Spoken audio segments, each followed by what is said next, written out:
uma lembrança da lambança que está sendo feita nesse desgoverno federal, às custas do trabalhador, às custas de quem ganha menos, às custas dos pagadores de impostos, das pessoas que trabalham de sol a sol nesse país. O excesso de gastos de Lula só no início do ano.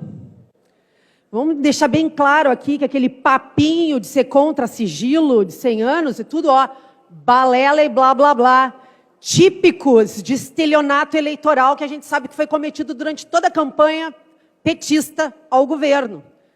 Porque o sigilo está mantido, né? O sigilo absoluto dos gastos do governo Lula. 216.800 em gastos no Hotel Meliá Brasil, só em janeiro, porque ele não podia morar no palácio, porque a mobília não era boa o suficiente, e nem tinha sequer olhado dentro dos depósitos, onde a maioria das coisas estava guardada, e foi alvo de fake news, inclusive, amplamente divulgada por uma esquerda irresponsável. Os gastos com a cama e o sofá de couro italiano para o Palácio da Alvorada, entre 65 mil e 42 mil reais. A coroação do rei Charles em Londres foram mais de 40 mil reais de diária de hotel só para o casal, que fechou o andar inteiro do hotel. A viagem de Lula à China e aos Emirados Árabes custou 6,6 milhões de reais ao bolso do trabalhador brasileiro. Quase metade dos custos, 3,2 milhões, se referem à hospedagem.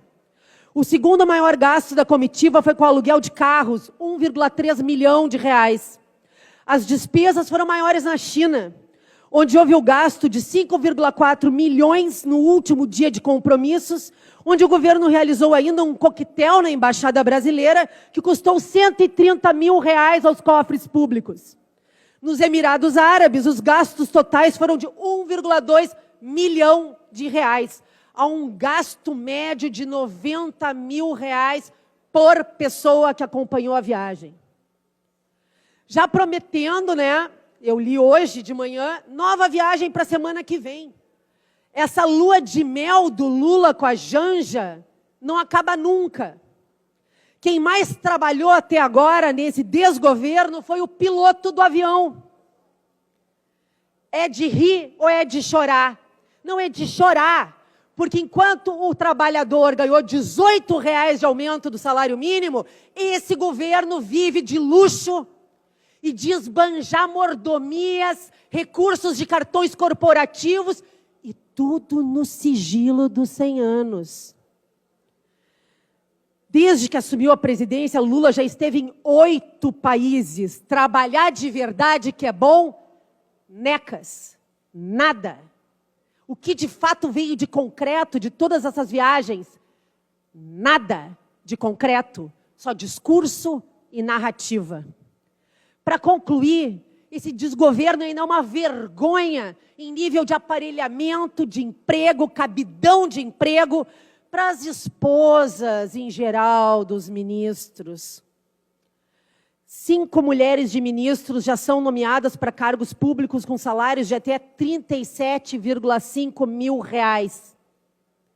Desde janeiro, elas foram nomeadas para funções de alto escalão em Brasília ou indicadas para tribunais de contas nos estados. Para concluir, presidente, as remunerações das esposas dos ministros variam entre R$ 35.462 e R$ 37.589, podendo ultrapassar, em alguns casos, R$ 50 mil com benefícios e indenizações. Esse é o governo que mente se preocupar com os pobres.